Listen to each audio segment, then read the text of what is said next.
Hello नमस्कार दोस्तों, मैं हूं अजय निषाद और हिंदी नाथ यूट्यूब चैनल पर आप सभी का स्वागत है। मैं Uttar Pradesh TGT PGT, Rajasthan TGT PGT, NVS KVS, NET JRF इत्यादि भर्तियों के संबंध में लगातार प्रैक्टिस करवा रहा हूं और मेरे प्रत्येक प्रैक्टिस सेट में 125 क्वेश्चन होते हैं जिनका हम विश्लेषण भी करते हैं काफ़ी कम समय में। नकारात्मक तथ्यों का बहुत कम प्रयोग करते हैं ताकि कन्फ्यूजन न पैदा हो। यदि जल्दी में कहीं एक आध क्वेश्चन गलत हो जाता है तो उसको हम पिन कर देंगे कमेंट सेक्शन में या फिर अगले वीडियो में उसको बता देंगे, तो माइंड मत करिएगा। आइए शुरू करते हैं हम पहला क्वेश्चन। प्रथम हिंदी सम्मेलन कहाँ हुआ था? प्रथम हिंदी सम्मेलन बता दें तो 1975 में 10 से 12 जनवरी के बीच में हुआ था और नागपुर में हुआ था। विकल्प बी सही है। और बता दें तीसरा वाला नई दिल्ली में हुआ था 1983 में, और भारत में एक बार हुआ था 10वां वाला 2015 में भोपाल में, और दूसरा चौथा और 11वां पोर्ट लुइस मॉरिशस में हुआ है। दूसरा हुआ था 1976 में मॉरिशस में, और चौथा भी हुआ था मॉरिशस में 1993 में, और 2018 में हुआ एक बार पोर्ट लुइस मॉरिशस में विश्व हिंदी सम्मेलन। ठीक है, इनमें से तो ये पूछ सकता है मॉरिशस में कितना बार हुआ है? 3 बार। भारत में भी 3 बार। ठीक है, फिर कभी आगे होता है तो देखा जाएगा। इनमें से सही वर्तनी बताना है उज्ज्वल का, तो उज्ज्वल कई बार आ चुका है, इसमें गलती नहीं करना है आपको। उज्ज्वल ऑप्शन बी की तरह लिखा जाएगा। आधा आधा 2 बार रहेगा। निम्नलिखित विकल्पों में से शब्द की शुद्ध वर्तनी यहाँ पर भी बताना है। दर्पण, दर्पण कैसे लिखा जाएगा? दर्पण विकल्प बी जैसा लिखा जाएगा। सौदामिनी का पर्यायवाची शब्द कौन सा है? सौदामिनी बिजली का पर्यायवाची है और इसका क्षण प्रभा होगा। विकल्प सी सही है। बता दें विबुध पंडित बुद्धिमान का पर्यायवाची है, और जो शक्र है शिव का पर्यायवाची है, और इंद्र का भी पर्यायवाची है, कौरैया का पर्यायवाची है, और कसार जो है ना, कसार को चूरन कहते हैं। चूरन जानते हैं ना, चूरन कहिए, पंजीरी कहिए। और ध्यान मग्न में कौन सा समास है? ध्यान में मग्न यानी कि क्या होगा? जब कारक आएगा, में कारक आ गया, कारक चिन्ह, जब कारक आएगा तो तत्पुरुष समास होगा। ठीक, और कौन सा तत्पुरुष होगा? यहाँ पे अधिकरण तत्पुरुष होगा, में आया है। ठीक है, नरसिंह में कौन सा समास है? नरसिंह में बताना है कौन सा समास है, तो कर्मधारय समास है। जो पहला पद है विशेषण जब आ जाए तो क्या होगा? कर्मधारय हो जाएगा। निम्नलिखित युग्मों में एक लिंग की शुद्धि बताना। लिंग की शुद्धि बताना है। सम्राट का क्या होता है? सम्राटी नहीं होता है भाई, सम्राट का सम्राज्ञी होता है। देखो सम्राज्ञी होगा सम्राट का। और वीरांगना, वीरांगना खुद स्त्रीलिंग है एक, और इसका पुल्लिंग होता है वीर का वीरांगना होगा। और गोप का गोपी होगा, और सुलोचन का सुलोचना होगा। विकल्प डी जो है वो सही बताया है, लिंग परिवर्तन किया सुलोचन का सुलोचना। बाकी गोप का गोपी, वीरांगना जो है वीर का है, और सम्राट का सम्राज्ञी। सब पेड़ में सब किस प्रकार का विशेषण है? सब पेड़ में सब क्या है? पहले तो जान लो संख्यावाचक है। और कैसा संख्यावाचक? अनिश्चित संख्यावाचक, क्योंकि सब पेड़ यानी कि कोई सामने दिख रहा है, कह दे हम उन सब पेड़ों को गिनो, तो सब पेड़ मतलब अभी क्लियर नहीं हो रहा कितना पेड़ है। अनिश्चित है, अनिश्चित है, संख्यावाचक है। संख्यावाचक इसलिए क्योंकि वो गिना जा सकता है, तो विकल्प भी सही है यहाँ पे। जिन ध्वनि चिन्हों द्वारा मनुष्य परस्पर विचार विनिमय करता है उसको समष्टि रूप में भाषा कहते हैं। भाषा की यह परिभाषा किसने दी है? तो यह परिभाषा डॉक्टर बाबूराम सक्सेना जी ने दी है। विकल्प सी सही है। कन्नौजी हिंदी की उपभाषा की एक बोली है। कन्नौजी किसकी बोली है? कन्नौजी पश्चिमी हिंदी की बोली है। पश्चिमी हिंदी में 5 बोलियाँ आती हैं। बुंदेली है, ब्रज है, और कन्नौजी है, कौरवी है, और एक कौन सा है? ब्रज, कौरवी। ब्रज हो गया, कौरवी यानी कि खड़ी बोली, और बुंदेली हो गया, एक अभी नहीं याद आ रहा है, लेकिन 5 होता है। राजस्थानी हिंदी में 4, और पूर्वी हिंदी में 3। पूर्वी हिंदी में छत्तीसगढ़ी है, और बघेली है, और अवधी है। ठीक, पहाड़ी हिंदी में 2 हैं। ओ औ किस प्रकार के वर्ण हैं? ओ औ किस प्रकार के वर्ण हैं? तो ये बताना है, ये कंठोष्ठ है। विकल्प डी सही है। तालव्य में च वाला आएगा, च छ ज इया, और मूर्धन्य में ट ठ ड ढ आड़ा आ जाएगा। दंतोष्ठ में दांत और ओष्ठ वो आ जाएगा, वो दांत और ओष्ठ से बोला जाता है। तो यहाँ पे कौन सा सही था? विकल्प सी। किस तिथि को हिंदी को राजभाषा बनाने का निर्णय लिया गया था? तो निर्णय जो लिया गया था 14 सितंबर 1949 को लिया गया था। दर्जा दे भी दिया गया था, लेकिन मान्यता मिली थी 26 जनवरी 1950 को। हिंदी जिस लिपि में लिखी जाती है वो कौन सी लिपि है? कई बार आ चुका है, और देवनागरी लिपि है। विकल्प भी सही है। मेरे सब गुरु पारथ था को किस भाषा की पंक्ति है? मेरे सब गुरु पारथ था को, यह ब्रज भाषा का वाक्य है और यह पश्चिमी हिंदी के अंतर्गत आता है ब्रज भाषा। अजौ तर योना की रहियो श्रुति सेवत इक रंग में अलंकार बताना है, इसमें श्लेष अलंकार है, विकल्प ए सही है। अरध धरत हरि के परत ओठ दीठी पट ज्योति हरित बांस की बांसुरी इंद्रधनुष रंग होते। उपर्युक्त दोहे में कौन सा अलंकार बताना है? तो इसमें तदगुण नहीं, अलंकार बताना है तो तदगुण अलंकार होगा। ध्यान से पढ़ लीजिएगा एक बार। हम बता दें कि तदगुण अलंकार जब कोई वस्तु अपना गुण त्याग कर अपने पास की वस्तु की गुण को ग्रहण कर लेता है तो वहाँ पे तदगुण अलंकार होता है। तो यहाँ पे विकल्प डी सही है। बता दें हम एक दोहा या एक पंक्ति जो यहाँ पे आ रही है ना, इसमें कई अलंकार हो सकते हैं, तो आप जिद नहीं करेंगे कि इसमें यही अलंकार होगा। एक में बोर्ड खुद चेक किया है, कई अलंकार को बताया है। हम इसकी बात नहीं कर रहे हैं, हम ओरल बात कर रहे हैं। तो पर बारो उर्वशी सुन राधिके सुजान, तू मोहन की उर्वशी हवे उर्वशी समान। तो यहाँ पे देखो उर्वशी कई बार आया है और इनका अर्थ भी अलग अलग है हर बार। तो यहाँ पे यमक अलंकार होगा, विकल्प सी सही है। यहाँ पे उर्वशी मतलब अत्यंत सुंदरी स्त्री को कह रहा है और यहाँ पे उर्वशी का मतलब हृदय में बसने वाली। निम्नलिखित में से कौन सा वर्णिक छंद है? वर्णिक छंद बताना है तो उपेंद्र वर्जा है। इसमें 11 वर्ण होते हैं और छप्पन में बता दें हम कि रोला और उलाला से मिलकर बनता है और सोठा में होता है 24 मात्रा होता है। विषम चरणों पे 11 सम चरणों पे 13। रोला में क्या होता है? विषम में 11 और सम में 13। अब ये दोनों दो को समान ही, एक तरह से समान ही दिखते हैं, रोला और सोरठा। लेकिन क्या होता है, रोला के अंतिम में जो होता है ना, गुरु और लघु होता है, इस तरह से होता है। लेकिन सोरठा में ऐसा नहीं होता, कोई पाबंदी नहीं है ऐसी। गर्भ करहु रघुनंदन जनि मन माह, देखहु आपन मूरत सिय के छाह। इसमें बताना है कौन सा छंद है, छंद बताना है। इसमें बरहवे छंद है। बरहवे छंद का पहचान बता दें कि विषम चरणों में 12 मात्रा और सम चरणों में 7 मात्रा और टोटल 19 मात्रा होता है। ठीक है, मात्रिक छंद है ये। सवैया में क्या होता है, यह एक वर्णिक छंद है सवैया, और इसमें 22 से लेकर 26 वर्ण होते हैं। ठीक है ना।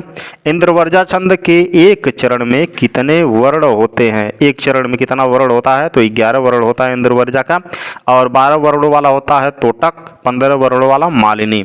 आलंबर और उद्दीपन विभावों के कारण उत्पन्न भावों को बाहर प्रकाशित करने वाले कार्य क्या कहलाते हैं?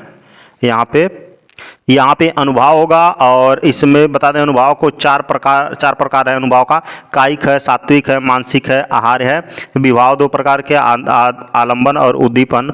और जो संचारी भाव है, संचारी भावों की संख्या 33 होती है, और जो अस्थायी भाव है, अस्थायी भाव की संख्या 9। आगे चलते हैं। नाट्य के संदर्भ में भरत मुनि के अनुसार रसों की संख्या कितनी है? कई बार आ चुका है, 8 रस है। इन्होंने नाट्य शास्त्र एक ग्रंथ लिखा है। इनमें से किनके अनुसार 73 अलंकार होता है? 73 अलंकार किसके अनुसार होता है भाई? तो ये है रुद्रट जी हैं, विकल्प ए सही है। दंडी 72 अलंकार मानते हैं। निम्नलिखित में कौन सा अर्थ प्रकृतियों के अंतर्गत नहीं आता है? तो विषादांत नहीं आता है, विकल्प डी सही है। बता दें कि प्रकृति जो होता है इसकी संख्या कुल 5 है। कितनी है? कुल 5 है। बता दें बीज है, बिंदु है, पताका है, प्रकरी है, कार्य है। नाटक में फल रूप प्रयोजन की सिद्धि के लिए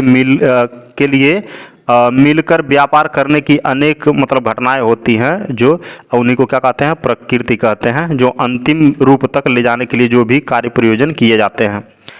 तो यहाँ पे विषादांत होगा।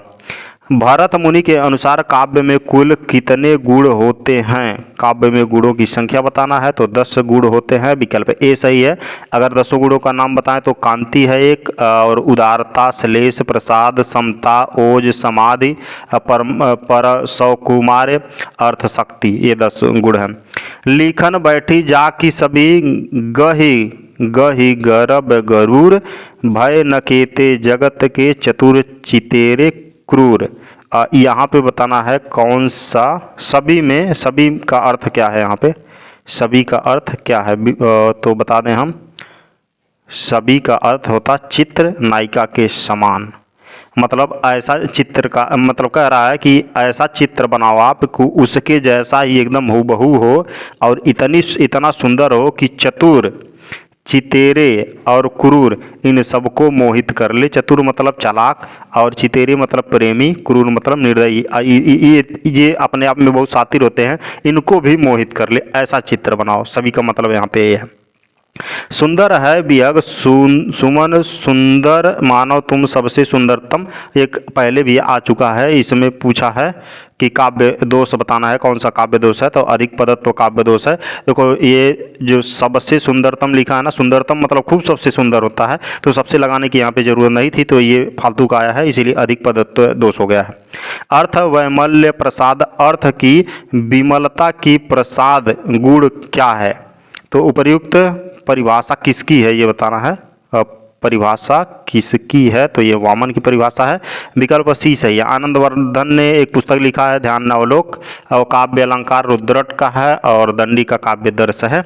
रामविलास शर्मा किस विचारधारा के लेखक हैं, तो ये जनवादी विचारधारा के हैं, मार्क्सवादी जनवादी विचारधारा के। अधोलिखित में से एक उपन्यास नासिरा शर्मा द्वारा लिखा गया है। नासिरा शर्मा ने लिखा है 7 नदियाँ एक समुंदर, विकल्प सी सही है। मरी हुई मछली लिखे हैं राजकमल चौधरी, वह अपना चेहरा गोविंदन मिश्र जी लिखे हैं, और टेराकोटा लक्ष्मीकांत वर्मा। बता दें जो जीआई टैग मिला है टेराकोटा को, हमारे शहर गोरखपुर को मिला है जीआई टैग, टेराकोटा के लिए जाना जाता है। ये हाथ से मिट्टी का जो कई मूर्तियाँ बनाई जाती हैं, हाँ मिट्टी की मूर्तियाँ हाथ से बनाई जाती हैं, और यह विश्व प्रसिद्ध है टेराकोटा, और गोरखपुर उसके लिए प्रसिद्ध है। और वन जिला वन उत्पाद का जो एक योजना चला था, उसके लिए भी गोरखपुर को ही चुना गया है टेराकोटा के लिए। तो जीआई टैग गोरखपुर को मिला है टेराकोटा के लिए, और लक्ष्मीकांत वर्मा इसके लेखक हैं रचना के। अप्रवासी की यात्राएं नामक कृति के रचनाकार कौन हैं, तो बता दें 1972 में यह रचना रची गई। डॉक्टर नागेंद्र जी इसके रचयिता हैं, विकल्प ए सही है। निम्नलिखित में विष्णु प्रभाकर लिखित यात्रा वृत्त कौन सा है, बता दें घाट घाट का पानी अज्ञेय जी द्वारा रचित है, सच्चिदानंद हीरानंद वात्स्यायन अज्ञेय। ज्योतिपुंज हिमालय 1982 में रचित है, यह विष्णु प्रभाकर द्वारा लिखित है, विकल्प बी सही है यहाँ पे। बता दें दरख्तों के पार शाम, यह हमको जहाँ तक मिला है अभी भारतेंदु जी की रचना है, और सागर में आर पार जो है यशपाल जैन की रचना है। ठीक है, ये दरख्तों के पार शाम, ये जहाँ तक हम खोजे हैं अभी भारतेंदु जी का ही मिला है। याद हो कि न हो संस्मरण कृति के लेखक कौन है, याद हो कि न हो, यह काशीनाथ सिंह की रचना है, विकल्प सी सही है। और नाटक के लिए रंगमंच होना चाहिए, रंगमंच के लिए नाटक नहीं, यह कथन किसका है, तो जयशंकर प्रसाद का है, पहले भी आ चुका है।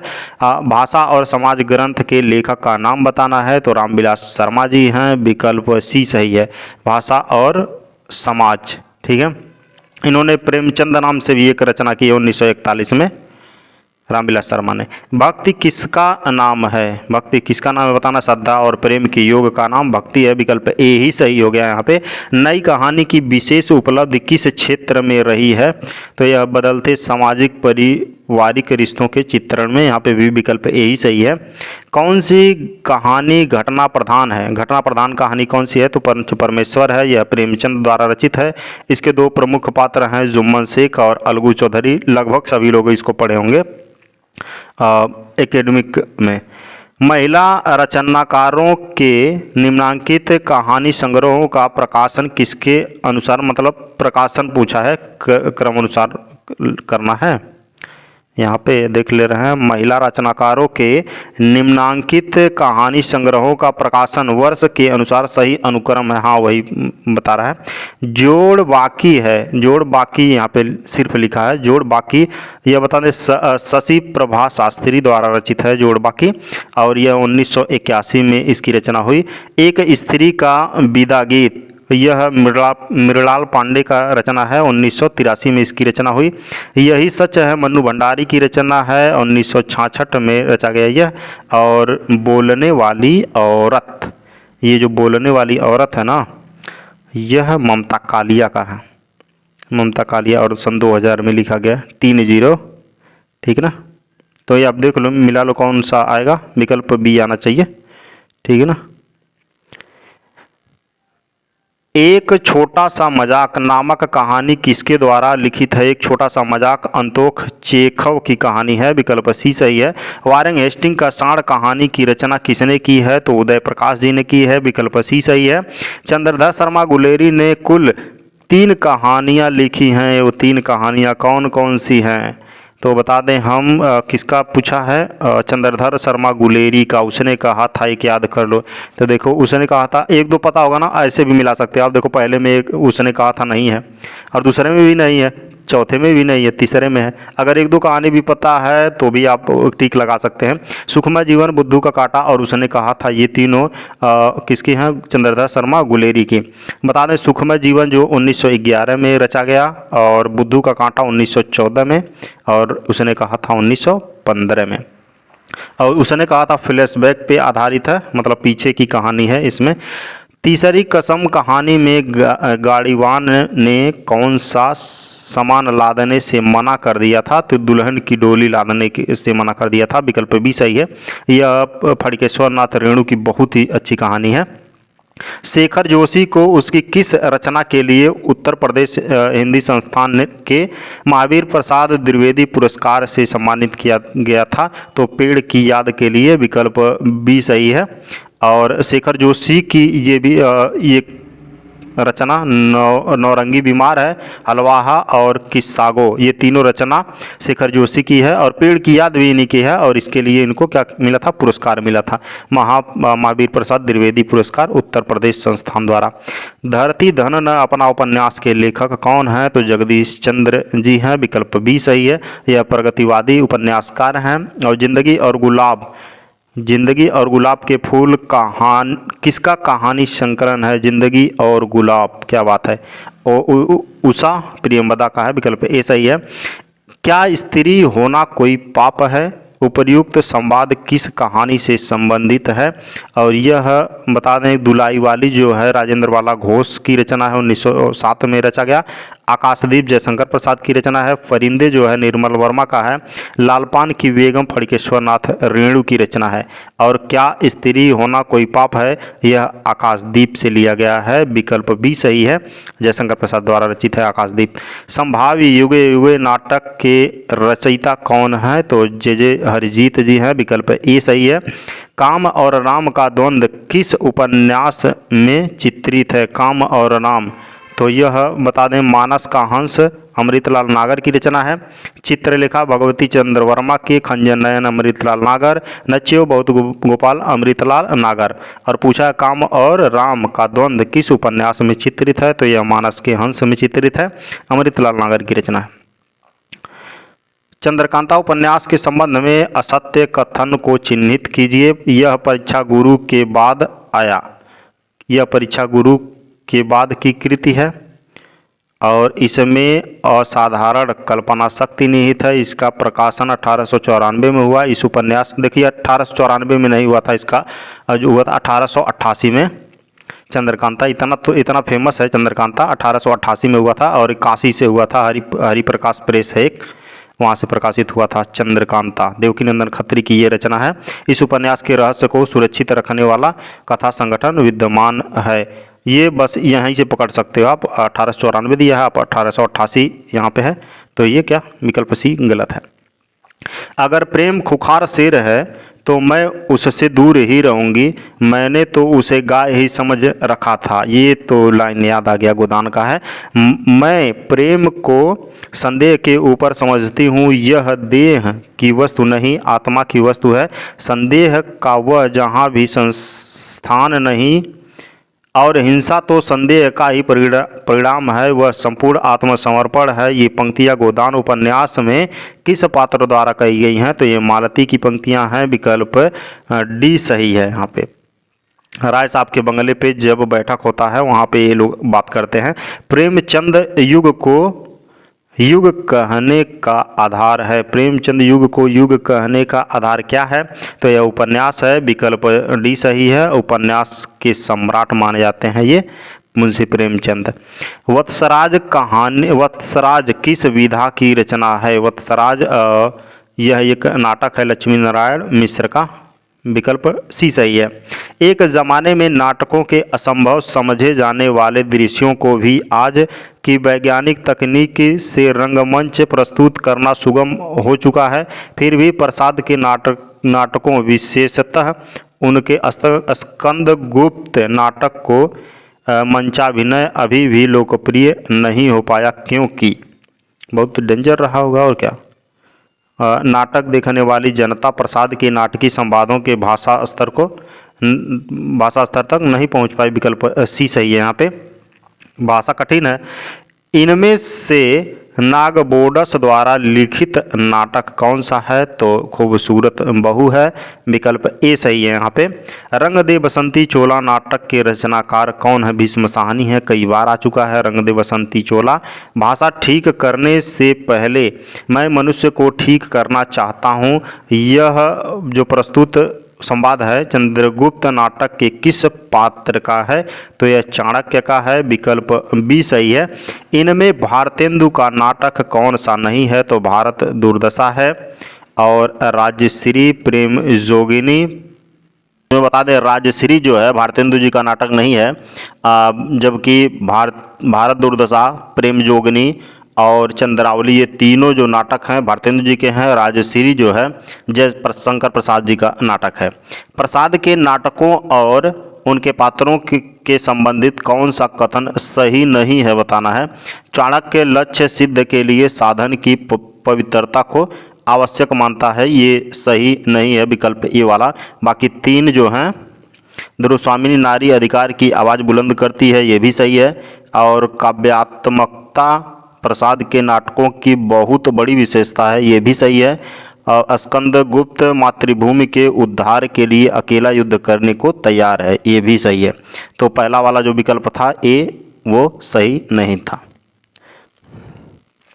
कोणार्क नाटक के रचयिता बताना है। तो बता दें जगदीश चंद्र माथुर जी हैं। विकल्प डी सही है। और लक्ष्मी का स्वागत, छठा बेटा, जय पराजय इनकी और रचनाएं हैं। आठवां सर्ग किस विधा की पुस्तक है? कई बार आ चुका है, सुरेंद्र वर्मा का नाटक है। विकल्प बी सही है। यहाँ पे निम्न में कौन सा सुमेरित नहीं है बताना है। रामदास की हत्या रघुवीर सहाय जी की है। कुआंओं नदी सर्वेश्वर दयाल सक्सेना जी की है। सतपुड़ा के जंगल भवानी प्रसाद मिश्र का है। संसद से सड़क तक नागार्जुन का नहीं है, यह सुदामा पांडे धूमिल की रचना है। संसद से सड़क तक। मैं रथ का टूटा हुआ पहिया हूँ लेकिन मुझे फेंको मत, यह किस कवि की पंक्तियाँ हैं? तो ये धर्मवीर भारती की पंक्तियाँ हैं। ठंडा लोहा इनकी रचना है। सूर्य का 7वां घोड़ा भी इनका रचना है। आंगन के पार द्वार के रचयिता बताइए। तो सच्चिदानंद हीरानंद वात्स्यायन अज्ञेय जी हैं। विकल्प सी सही है। कुंवर नारायण किस सप्तक के कवि हैं? कुंवर नारायण तीसरे तार सप्तक के कवि हैं। विकल्प सी सही है। तीसरा तार सप्तक 1959 में प्रकाशित हुआ, अज्ञेय जी ने किया। कुआंओं नदी अभी ऊपर आया है, सर्वेश्वर दयाल सक्सेना का है। इनकी एक और कविता संग्रह है, खूंटियों पर टंगे लोग और कुआंओं नदी। ठंडा लोहा कविता संग्रह के रचनाकार कौन है? अभी बताए हैं। ठंडा लोहा धर्मवीर भारती का है। अंधा युग भी इन्हीं का है। कनुप्रिया भी इन्हीं का है। ठंडा लोहा की रचना 1952 में हुई थी। संवेदनात्मक ज्ञान और ज्ञानात्मक संवेदन सूत्र के प्रयोक्ता कौन है? तो गजानंद माधव मुक्तिबोध जी हैं। विकल्प सी सही है। राष्ट्रगीत में भला कौन वह भारत भाग्य विधाता है, फटा सुथन्ना पहने जिसका गुण हर चरना गाता है, बहुत प्रसिद्ध पंक्ति है। यह अधिनायक कविता से लिया गया है। अधिनायक कविता से और रघुवीर सहाय जी की ये पंक्तियाँ हैं। कविता में कहने की आदत नहीं पर कह दूं, वर्तमान समाज में चल नहीं सकता, पूंजी से जुड़ा हुआ हृदय बदल नहीं सकता, यह पंक्तियाँ किसकी हैं? तो यह पंक्तियाँ अंधेरे में कविता से हैं। अंधेरे में, और यह मुक्तिबोध की पंक्तियाँ हैं, अंधेरे में कविता से ली गई हैं।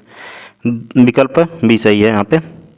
धर्मवीर भारती की काव्यकृति कनुप्रिया में किसका वर्णन है? कनुप्रिया में राधा कृष्ण के प्रेम का वर्णन है और राधा के नवीन रूप का इसमें वर्णन है। विकल्प ए सही है। एक दूसरे से भिन्न भिन्न नए नए विचारों एवं रचना शैलियों के जो 7 कवि प्रयोगवाद के कवि के रूप में प्रसिद्ध हुए, उनकी कविताओं के संग्रह का नाम बताइए। तो वो तार सप्तक है। विकल्प डी सही है। तार सप्तक का प्रकाशन 1943 में हुआ था। ठीक है। इनमें 7 कवि आते हैं, जैसे रामविलास शर्मा जी हैं, अज्ञेय जी हैं, मुक्तिबोध जी हैं, गिरिजा कुमार माथुर जी हैं, भारत भूषण अग्रवाल हैं, प्रभाकर मानचे हैं, नेमीचंद जैन जी हैं। 7 कवि। गजानन माधव मुक्तिबोध की रचना चांद का मुँह टेढ़ा में कौन सी कविता संकलित नहीं है? जो चांद का मुँह टेढ़ा है, इसमें कौन सी कविता संकलित नहीं है? बता दें हम, गजानन माधव मुक्तिबोध जो हैं, ये इनकी ये कविता संग्रह है चांद का मुँह टेढ़ा, और ये जन्मदिन की धूप इसमें संग्रहित नहीं है। बाकी भूल गलती और एक स्वप्न कथा, ब्रह्म राक्षस, ये तीनों संकलित हैं। जमीन पक रही है किसका कविता संग्रह है? जमीन पक रही है और अभी बिल्कुल अभी, ये 2 कविता संग्रह है इनका। जमीन पक रही है, अभी बिल्कुल अभी केदारनाथ सिंह का है कविता संग्रह। विकल्प डी सही है। और ये तीसरे तार सप्तक के कवि हैं। रूप तरंग किसका काव्य संग्रह है? रूप तरंग तो रामविलास शर्मा जी का है। विकल्प ए सही है। सदियों के सोए जाग उठे भी इनकी एक रचना है। और निम्नलिखित में से कौन तार सप्तक के कवि नहीं है? तार सप्तक के कवि कौन नहीं है?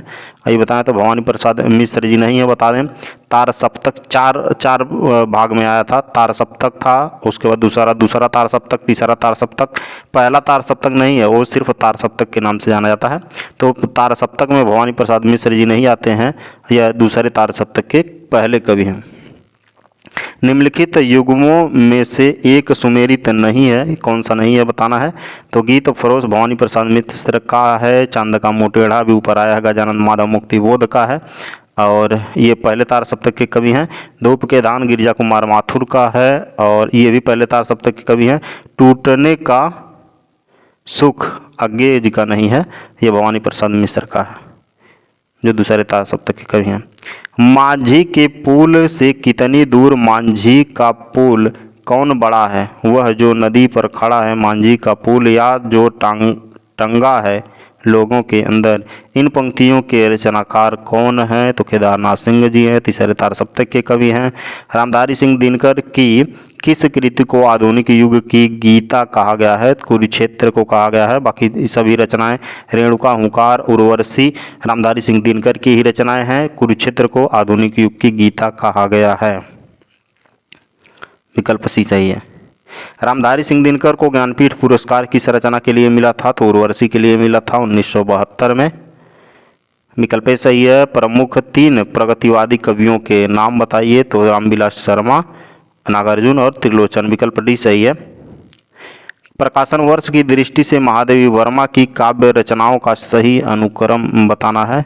तो निहार, रश्मि, संध्या, दीप शिखा, ये पहले भी आया था, अभी जल्दी ही। निहार, रश्मि, संध्या गीत और दीप शिखा। विकल्प सी सही है। छायावाद को स्थूल के, वहाँ पे डेट भी हम बताए हैं। छायावाद को स्थूल के प्रति सूक्ष्म का विद्रोह किसने कहा है? तो डॉक्टर नागेंद्र जी ने कहा है। छायावाद का काल 1918 से लेकर 1936 तक चलता है, डॉक्टर नागेंद्र जी ने कहा है। छायावाद के पक्ष में स्थूल के प्रति सूक्ष्म का विद्रोह। इस समय तो भारतीय पुरुष जैसे अपने मनोरंजन के लिए रंग बिरंग पक्षी पाल लेता है। पक्षी उच्छी के नाम से याद आया कुछ? महादेवी वर्मा। उपयोग के लिए गाय और घोड़ा पाल लेता है, उसी प्रकार वह एक स्त्री को पालता है तथा पालित पशु पक्षियों के समान ही वह उसके शरीर और मन पर अधिकार समझता है। महादेवी वर्मा का होगा। मेरा परिवार से होना चाहिए। विकल्प ए सही है, उसमें पशु पक्षियों का बहुत जिक्र है। किस कवि के समग्र काव्य में छायावाद, रहस्यवाद, प्रगतिवाद, प्रयोगवाद और नई कविता की विशेषताएं एक साथ मिलती हैं? तो वो हैं सूर्यकांत त्रिपाठी निराला जी। छायावाद के संदर्भ में निम्नलिखित में से कौन सा कथन असत्य है? छायावाद के मतलब छायावाद के संदर्भ में कौन सा गलत है? छायावाद कवियों ने प्रधान रूप से प्रणय की अनुभूति को व्यक्त किया, बिल्कुल गलत है ये, यही वाला सही हो जाएगा। बाकी छायावादी भावबोध, स्वानुभूति और सौंदर्य प्रधान कल्पना द्वारा निर्मित हुआ, सही है। छायावादी कवि निराला की अनुभूति शैव दर्शन में परिणित होती चली, ये भी सही है।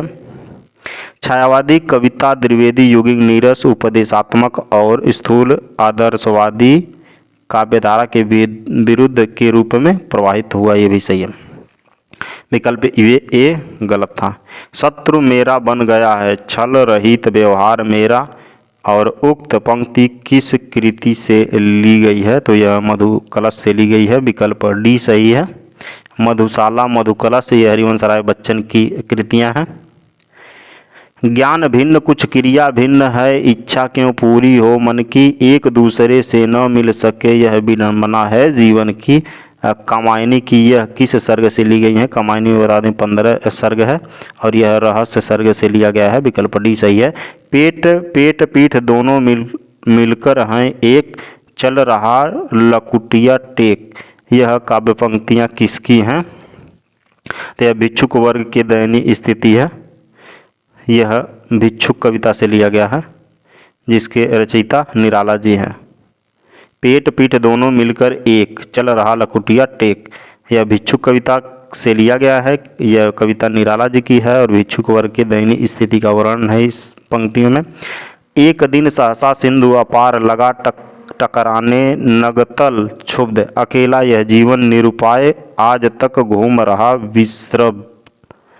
और कामायनी से उद्गृत इन पंक्तियों के लिए कौन सा कथन सही है? कौन सा कथन इसमें से सही है? तो यह कामायनी का है। कामायनी 15 सर्ग बता दिए, जयशंकर प्रसाद की रचना है, और यह श्रद्धा सर्ग से मनु को श्रद्धा का प्रत्युत्तर है, विकल्प डी सही है। यहाँ पर वह हृदय नहीं है पत्थर है, जिसमें स्वदेश का प्यार नहीं, यह प्रसिद्ध काव्य पंक्ति निम्नलिखित में से किस कवि द्वारा रचित है? तो बहुत अच्छी पंक्ति है, वह हृदय नहीं है पत्थर है, जिसमें स्वदेश का प्यार नहीं, तो यह गया प्रसाद शुक्ल स्नेही की पंक्ति है, विकल्प ए सही है। हमको याद है ये हाई स्कूल में हम पढ़े थे, हाई स्कूल में कुछ लिखना था, वहाँ पे पढ़े थे हम। निम्न कृतियों में कौन सी भारतेंदु हरिश्चंद्र की काव्य कृति नहीं है? बताना कौन सी नहीं है। तो प्रेम मालिका है, और प्रेम सरोवर, प्रेम फुलवारी है। प्रेम पुष्पावली जो है प्रताप नारायण मिश्र की रचना है, विकल्प डी सही है। राजा जयसिंह के दरबारी कवि कौन थे? जयसिंह के दरबारी कवि बिहारी जी थे, विकल्प बी सही है। किसुंग पुंज से फूल रहे, सू लगी उर दौ जू वियोग तिहारे, मातो फिरे न घेरे अबलानी वै, जान मनोज यों डारत मारे, हवे अभिलाषनी पात निपात कढ़े, ये सूल उसांसनी डारे, है पतझार बसंत दुहु घन आनंद एक ही बार हमारे। इन पंक्तियों में भावाभिव्यंजना के कौन सा रूप प्रयुक्त हुआ है? तो इसमें उक्ति चमत्कार भी है, वैचित्र भी है, और विपर्यय भी है, सादृश्यता नहीं है इसमें, तो विकल्प बी सही होगा, ए बी सी। प्रेम की पीर ही को लेकर इनकी वाणी का प्रादुर्भाव हुआ, आलोचक रामचंद्र शुक्ल का यह कथन रीत काल के किस कवि के संदर्भ में है? तो घनानंद के संदर्भ में है, विकल्प ए सही है। लिखन बैठी जाकी सभी, ध्यान दीजिएगा, लिखन बैठी जाकी सभी, गह गह गर्भ गरुड़ भय, न केते जगत के चतुर चितेरे कूर। ये आया है क्या एक बार शायद आया है कहीं, हम बताए हैं इसको कि मतलब चित्र बनाना है, ऐसा चित्र आप बनाइए कि न चतुर चालाक, न तो प्रेमी, न तो क्रूर निर्दयी, उसको का हो बच पाए, वो भी मोहित हो जाए। इसमें पूछ रहा उपयुक्त दोहे के संदर्भ में बताइए कि निम्नलिखित में से किस कारण से चित्रकार नायिका की छवि को चित्रित करने में सफल नहीं हो पाते थे, चित्र बदल जाता था। चित्रकार बैठकर चित्र बनाते थे, विकल्प बी सही यहाँ पे। चित्र बनाकर जब मिलाया तब उस रूप नए स्वरूप में बदल गया था, तब वह रूप नए स्वरूप में बदल गया था, विकल्प बी सही है। जगत विनोद की रचना किस कवि ने की है? जगत विनोद की तो पद्माकर जी ने की है। इनकी और रचनाओं की बात करें तो गंगा लहरी और राम रसायन, पद्माभरण, प्रबोध, पचासा। ठीक है। हिंदी की रसरीति परंपरा का प्रस्थान ग्रंथ कौन सा है? प्रस्थान ग्रंथ तो रसिक प्रिय है, केशवदास द्वारा सन 1591 में रचा गया, विकल्प ए सही है। इनमें से कौन सा कवि रीतमुक्त नहीं है? रीतमुक्त कौन सा कवि नहीं है? बिहारी जी रीत सिद्ध हैं, बाकी सब रीतमुक्त हैं रीत काल में। सिख लीनो मीन मृग खंजन कमल नयन, सिख लीनो जस औ प्रताप को कहानो है। ये पंक्तियाँ किसकी हैं? ठाकुर की हैं, विकल्प ए सही है। सघन कुंज छाया सुखद, शीतल मंद समीर, किसकी काव्य पंक्ति है ये? तो ये बिहारी की पंक्ति है, बिहारी सतसई से लिया गया है, उनकी एक ही रचना है, 719 या 713 दोहे कहीं कहीं दोनों मिलते हैं। देवकृत देवचरित्र किसके जीवन से संबंधित प्रबंध काव्य है? तो यह कृष्ण से संबंधित है, देव का पूरा नाम देवदत्त है। बिहारी की भाषा चलती होने पर भी साहित्यिक है, यह कथन किसका है? रामचंद्र शुक्ल का है, विकल्प डी सही है। अली कली ही सौ बंधे हो आगे कौन हवाल उक्ति में कवि बिहारी का कौन सा रूप प्रकट होता है? इसमें उद्बोधक का होता है, विकल्प सी सही है। निम्नलिखित में से कौन सी रचना सेनापति की है? सेनापति की रचना बताना है कौन सी है। तो बता दें कि रसराज जो है मतीराम का है, और उपदेश रसायन जो है जिनदत्त सूरी का है। कवित्त रत्नाकर ये सेनापति का है, विकल्प बी सही है। काव्यकल्प द्रुम भी इनकी रचना है। भाव विलास जो है मतीराम की रचना है। ठीक है। और राम रसायन हम बोल दिए हैं क्या? उपदेश रसायन जिनदत्त सूरी और राम रसायन पद्माकर की रचना है। निम्नलिखित में से कौन से कवि वीर रस की कविता के लिए जाने जाते हैं? वीर रस के लिए तो वो भूषण हैं, शिव बामनी और शिव राजभूषण इनकी रचनाएं हैं। सूरदास कृष्ण भक्ति के किस संप्रदाय में दीक्षित हुए थे? सूरदास तो वल्लभ संप्रदाय में हुए थे, विकल्प सी सही है। वल्लभाचार्य वल्लभ संप्रदाय के संस्थापक रहे। सूरदास ने अपनी किस कृति के अंत में पद में अपना वंश परंपरा का परिचय दिया था? तो वो साहित्य लहरी था, विकल्प सी सही है। प्रेम वाटिका किसकी काव्य कृति है? रसखान की काव्य कृति है। बता दें जो कई बार बता चुके हैं उसका हम विश्लेषण कम कर रहे हैं। आचार्य रामचंद्र शुक्ल ने गोस्वामी तुलसीदास द्वारा रचित ग्रंथों की संख्या कितनी मानी है? तो 12 मानी है, कई बार आ चुका है। तुलसीदास की कौन सी रचना ब्रजभाषा में रचित है? ब्रजभाषा में जानकी मंगल, बरवे रामायण, रामलला अछू ये तीनों अवधि में है। कवितावली जो है ब्रजभाषा में रचित है। कवितावली और विनय पत्रिका भी ब्रजभाषा में रचित है। रामचरितमानस अवधि में रचित है। केशव कही न जाए का कहिए, देखत तव रचना विचित्र अति, समुझी मनहि मन रहिए के रचयिता कौन है? तो तुलसीदास जी हैं, विकल्प ए सही है। तुलसीदास के कलयुग का वर्णन उत्तरकांड में हुआ था। अब जानते हैं कि रामचरितमानस 7 कांडों में वर्णन किया है तुलसीदास ने, तो उत्तरकांड में क्या है? कलिकाल का वो कलयुग का वर्णन है। रौजतुल हकायत के रचयिता कौन हैं? बहुत अजीब नाम है, नूर मोहम्मद हैं, विकल्प सी सही है। और इनकी एक रचना याद आ रही, चित्रावली है, कन्फ्यूजन है थोड़ा, ध्यान दीजिए। चित्रावली, नूर मोहम्मद, उस्मान की होनी चाहिए। निम्नलिखित में से कौन सी पुस्तक जायसी की नहीं है? तो जायसी की कौन है? मृगावती जो है कुतुबन की है, पद्मावत, अखरावट, आखिरी कलाम ये तीनों जो है जायसी की रचनाएं हैं।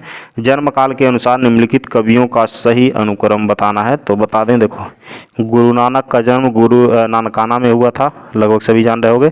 1469 में इनका जन्म है नानकाना में। कबीरदास का काशी में वाराणसी में जन्म है और 1398 में इसका जन्म होता है इनका। तो 1398 कबीरदास जी पहले आएंगे और गुरु नानक बाद में। तो देखो कहाँ कहाँ सही हो रहा है, बी और सी सही हो रहा है ना। और दादू दयाल की अहमदाबाद में पैदा होते हैं 1544। तो दादू दयाल इन दोनों के बाद ही में आएंगे। मल्लुक दास इलाहाबाद में, आज प्रयागराज नाम है, वहाँ पैदा होते हैं और 1574 में। 1574 तो बाद ही में आएगा सबसे, देख लो मल्लुक, विकल्प सी सही होगा। कबीर के बाद गुरु नानक आएंगे, यहाँ दादू, मल्लुक सबसे बाद में आएंगे, विकल्प सी सही है। दार्शनिक विचारधारा की दृष्टि से भेदवादी विचारधारा से संबंधित संत का नाम बताना है, तो गुरु नानक जी हैं, विकल्प ए सही है। कबीर के काव्य की प्रमुख प्रवृत्ति नहीं है, कबीर के काव्य की तो शास्त्रानुमोदन, कबीर के काव्य की प्रमुख प्रवृत्ति नहीं है, शास्त्रानुमोदन नहीं है, अजीब लग रहा है थोड़ा। संबोधन परकता, खंडात्मकता, बहुश्रुता, ये तीनों है और शास्त्रानुमोदन नहीं है। सिद्ध साहित्य के अंतर्गत 84 सिद्धों की वे साहित्यिक रचनाएं आती हैं, कौन सी हैं? तत्कालिक लोक भाषा हिंदी में लिखी गई हैं, विकल्प डी सही है। निम्नलिखित में से कौन सा विद्वान पृथ्वीराज रासो को सर्वथा अप्रामाणिक ग्रंथ मानने वालों में शामिल नहीं करते? तो मोहनलाल विष्णुलाल पांड्या जी हैं, विकल्प बी सही है। और डिंगल कवियों की वीर गाथाएं, निर्गुणिया संत की वाणियाँ और कृष्ण भक्त या रागानुगा भक्ति मार्ग के साधकों के पद, राम भक्त या वैधि भक्ति मार्ग के उपासकों की कविताएं, सूफी साधना के पुष्ट मुसलमान कवियों के तथा ऐतिहासिक हिंदू कवियों के रोमांस और रीति काव्य, ये छहों धाराएं अपभ्रंश कविता का स्वाभाविक विकास हैं। यह कथन किसका है? देखो कितना घुमा दिया, यह कथन हजारी प्रसाद द्विवेदी जी का है, विकल्प बी सही है। हिंदी साहित्य के इतिहास का काल विभाजन करते हुए रामचंद्र शुक्ल ने प्रथम काल का नामकरण वीरगाथा या आदिकाल का नाम वीरगाथा किया और हजारी प्रसाद द्विवेदी जी उसको आदिकाल के नाम से ही कहे थे। ठीक है। The modern vernacular literature of Hindustan के लेखक का नाम बताना है, तो जॉर्ज ग्रियर्सन है, विकल्प ए सही है। कितना बार आ चुका है। अच्छा, रामचंद्र शुक्ल ने प्रियप्रवास हिंदी खड़ी बोली का पहला महाकाव्य माना जाता है कि निम्नलिखित में से किस विशेषता का उल्लेख नहीं किया है इस समय? तो अधिकतर पदों में बड़े ढंग से हिंदी अपनी चाल पर चलती रहती दिखाई दी, ये इसका तो किया ही है।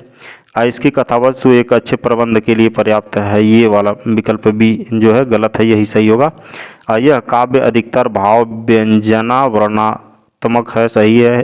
हिंदी को है, था, किया, दिया ऐसी दो एक क्रियाओं के भीतर ही सिमट कर रह जाना पड़ा, विकल्प बी सही है। यहाँ पे इसका प्रयोग उसमें नहीं किया है। कामायनी में कुल कितने सर्ग हैं? अभी आया था, 15 सर्ग हैं। जयशंकर प्रसाद द्वारा रचित कामायनी एक महाकाव्य है। और ये रहे आज के 125 प्रश्न। यदि आपको इसमें कोई सस्पिशन हो तो कमेंट सेक्शन में टाइप करिए, हम उसको पिन करेंगे और अगले वीडियो में दिखाने का प्रयास करेंगे सही आंसर जो होगा। ठीक है। Thank you for listening and God bless you all.